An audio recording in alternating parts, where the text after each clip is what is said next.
একটা জিনিস এখানে ভুল হচ্ছে, বড় ধরনের ভুল ইন মাই হাম্বল আন্ডারস্ট্যান্ডিং। 5 তারিখ গেল, 6 তারিখ গেল, 7 তারিখ গেল, 8 তারিখ তড়িঘড়ি করে আমরা একটা 106-এ একটা অ্যাডভাইজারি ওপিনিয়ন নিলাম। অল নোজ, যাদের কনস্টিটিউশনাল আন্ডারস্ট্যান্ডিং আছে, advisory opinion does not have any binding force. এইটার কোনো বাইন্ডিং ফোর্স নাই। বাংলাদেশের ইতিহাসে এখন পর্যন্ত 3টে অ্যাডভাইজারি ওপিনিয়ন হয়েছে। একটা হয়েছিল পার্লামেন্ট বয়কট কেস, আরেকটা হয়েছিল বিডিআর মিউটিনি কেস, আরেকটা হয়েছে এটা 106-এর কেস। এখানে 106-এর শেল্টারটা যে নেওয়া হলো, কে নিল, কারা নিল, কিভাবে নিল, এটা একটা মিস্টেরিয়াস ব্যাপার। That was a completely wrong step taken by the then attorney general. আমি শুধু অ্যাডভাইজারি ওপিনিয়নের কপিটা আমার কাছে আছে। এই অ্যাডভাইজারি ওপিনিয়নের এই কপির মধ্যে কোনো আইনজীবীর নাম তো দেখি না, শুধু আছে বাংলাদেশের অ্যাটর্নি জেনারেল, আর কেউ নাই। It was not even heard, we were in the court, it was not even heard by the court. এই জিনিসটা কিন্তু চ্যালেঞ্জে পড়বে একদিন। We all should be aware of that.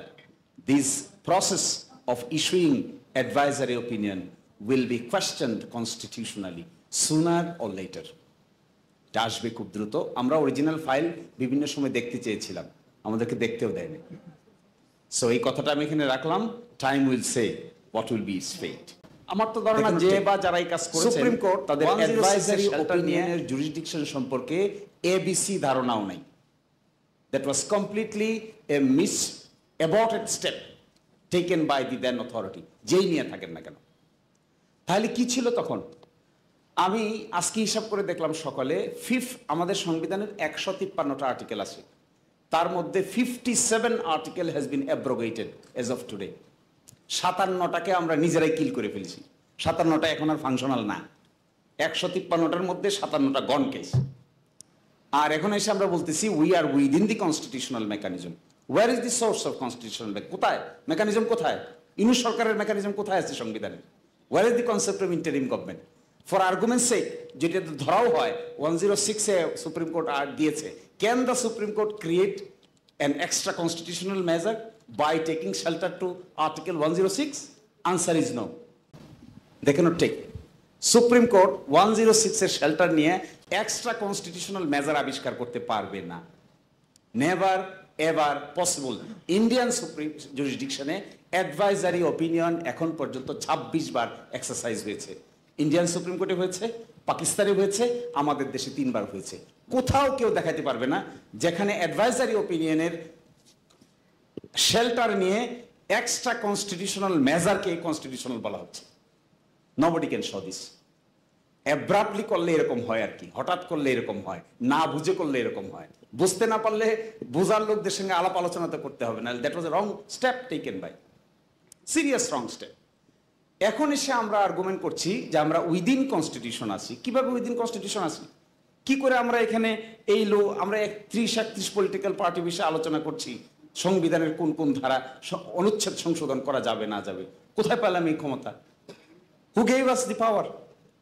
আমরা এখানে আলোচনা করলে কি লাভ হবে? Where is the parliament? Is this the constituent power? আমাদের কনস্টিটিউয়েন্ট পাওয়ার আছে, পিপলের ম্যান্ডেট আছে। দেখেন যাই দিতে চাইবেন সুপ্রিম কোর্ট কোনো লিগ্যাল আর্গুমেন্ট নিয়ে তারা সবাই করবেন হলো আমি যদি এই আর্গুমেন্ট করে আমি বলবো ক্ষমতার জোরে বলতে পারবো, শক্তির জোরে বলতে পারবো, নানান কারণে আমি বলতে পারবো, কিন্তু there is no such foundation.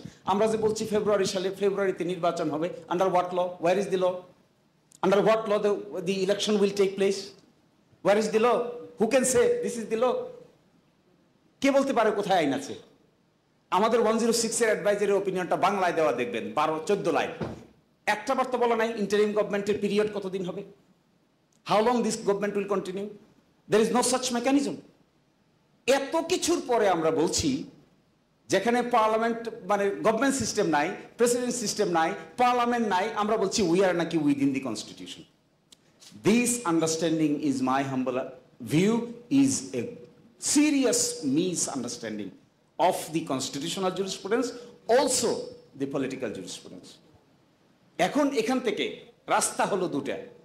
একটা রাস্তা হলো যদি আমরা মনে করি যে কনস্টিটিউয়েন্ট পাওয়ার আমাদের নাই, অ্যামেন্ডমেন্ট পাওয়ারের বলে আমরা অ্যামেন্ড করতে যাই, যা কিছু হয়েছে আমি can tell you by assurance 8th amendment case, 7th amendment case, 16th amendment case, Masdar Hossain case, তারপরে সর্বশেষ এখন আলোচনা হচ্ছে 13th অ্যামেন্ডমেন্ট কেস রিভিউ আসছে, সবগুলোতে consistently basic structure of the constitution cannot be changed by way of amendment. Only by applying the constituent power, basic structure can be changed. আমরা তো এখানে এগ্রি করতেছি দ্বিকক্ষ বিশিষ্ট পার্লামেন্ট হবে, আমাদের তো unitary parliament, it's a basic structure, you cannot change it, we cannot change it. এই আর্গুমেন্টে হয়েছিল 8th অ্যামেন্ডমেন্ট কেসে। 8th অ্যামেন্ডমেন্ট কেসে বলা হয়েছিল হাইকোর্ট ডিভিশনকে নিয়ে যাওয়া হয়েছে ঢাকার বাইরে, unitary character of the state has been destroyed. That's why 8th Amendment has been declared unconstitutional. Again, সব হাইকোর্টে এসে একসাথে। এখন যে আমরা একটা পার্লামেন্টকে দুইটা বানাতে চাই, উচ্চকক্ষ নিম্নকক্ষ, এগ্রি করে ফেলেছি, এটা তো we are destroying the basic structure. পার্লামেন্টের বেসিক স্ট্রাকচারকে ডেস্ট্রয় করে দিচ্ছি, আরেকটা জায়গায় ডেস্ট্রয় করে দিচ্ছি। সিরিয়াসলি আমরা বলতেছি আবার আমরা হাইকোর্টকে বিভাগীয় লেভেলে ফিরে পাঠাবো।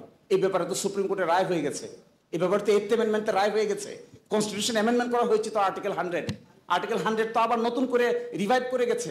এখন আমরা আবার বলতেছি আবার যাবো সেখানে, এটাও তো ডেস্ট্রয়িং দ্য বেসিক স্ট্রাকচার। এখন বেসিক স্ট্রাকচার ডেস্ট্রয় করে ফেলতে চাচ্ছি, কিন্তু আবার কনস্টিটিউয়েন্ট পাওয়ার অ্যাপ্লাই করতে চাই না, অ্যামেন্ডিং পাওয়ার করতে চাই, একটাও টিকবে না। আমি আপনাদেরকে ফর গডস সেক বলতে পারি, যেদিন আপনাদের যাদের বয়স হয়ে গেছে থাকবেন না, আমাদের যাদের মধ্য বয়স হয়ে গেছে আমরা থাকবো না, আর যারা এই রিভলিউশন ঘটাইছে তারাও সেদিন হয়তো মধ্য বয়সী থাকবে, সবকিছু উল্টে যাবে কনস্টিটিউশন। দেখেন ঠিক শহীদ সুপ্রিম কোর্ট মানে তার আগে মুশতাক সাহেবের আমলে, এরপরে এরশাদের আমলে কি হয়েছিল সেখানে কনস্টিটিউশন ওয়ার্ডার নম্বর, দি প্রক্লামেশন ওয়ার্ডার নম্বর 1 1977, এর মাধ্যমে বাংলাদেশের সংবিধানে আমূল পরিবর্তন আনা হয়। ফলে এই জাস্টিফিকেশনটা আমি কেন দিচ্ছি, কারণ many of the arguments are being not in the right track. ফলে এখানে মার্শাল ল প্রক্লামেশন দিয়ে যদি সাংবিধানিক পরিবর্তন করা যায়, গণ অভ্যুত্থানের পরে কেন স্পেশাল কনস্টিটিউশনাল আদেশ অথবা প্রক্লামেশন দিয়ে certain provision of the constitution কেন সুপ্রিমেসি দেওয়া যাবে না? মার্শাল ল কি বেশি পাওয়ারফুল নাকি গণ অভ্যুত্থান বেশি পাওয়ারফুল? মিলিটারি রুল কি বেশি ক্ষমতাধর নাকি আমাদের গণ অভ্যুত্থানের ক্ষমতা বেশি?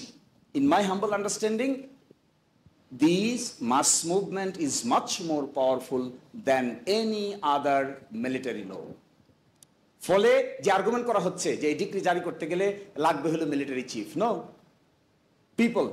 people will declare it on behalf of the people who will declare, 2-3 authorities will declare it. এই কথা বলবে, এই বিষয়গুলো প্রাধান্য থাকবে। নতুন ইলেকশন হবে, এইখানে বলা থাকতে হবে যে ইলেকশন কবে হবে, এখানেই বলা থাকতে হবে রেফারেন্ডাম কিভাবে হবে। যদি এই ডকুমেন্ট তৈরি করা না যায়, তাহলে ভ্যাকুয়াম রেখে যে আমরা অগ্রসর হচ্ছি, এই ভ্যাকুয়ামের জবাব আমরা কেউই দিতে পারবো না, কোনোদিনই দিতে পারবো না। আমরা ছোট পলিটিক্যাল পার্টি হই, বড় পলিটিক্যাল পার্টি হই, মাঝারি পলিটিক্যাল পার্টি হই, আর ওই আন্দোলনকারী ছাত্ররাই হোক, সবাই will be under A serious risk. এই প্রেক্ষাপটে আমরা বলেছি এইরকম একটা দিতে হবে প্রভিন্সিয়াল কনস্টিটিউশনাল আদেশ, ওই অনুচ্ছেদগুলো সম্পর্কে, সব অনুচ্ছেদগুলো সম্পর্কে নয়। এরপরে পার্লামেন্ট নির্বাচন হবে, পার্লামেন্ট গঠিত হবে, সেই পার্লামেন্টে অ্যাপ্রুভ হবে, আর যদি এটাকে আরো সিলগালা করতে হয় তখন একটা রেফারেন্ডাম দিয়ে এটা অ্যাপ্রুভ করে দেওয়া যেতে পারে, যেমনটি শহীদ প্রেসিডেন্ট জিয়াউর রহমানও করেছিলেন, রেফারেন্ডামের আয়োজন করেছিলেন, ওনার কনফিডেন্স নিয়েছিলেন। তারপরে প্রেসিডেন্সিয়াল ইলেকশন হয়েছে, বিএনপি গঠিত হয়েছে, বিএনপি গঠিত হওয়ার পরে পঞ্চম সংশোধনী বিল পাশ হয়েছে, মার্শাল ল উইথড্র হয়েছে, বাংলাদেশ নতুন করে যাত্রা শুরু করেছে। We can follow this example.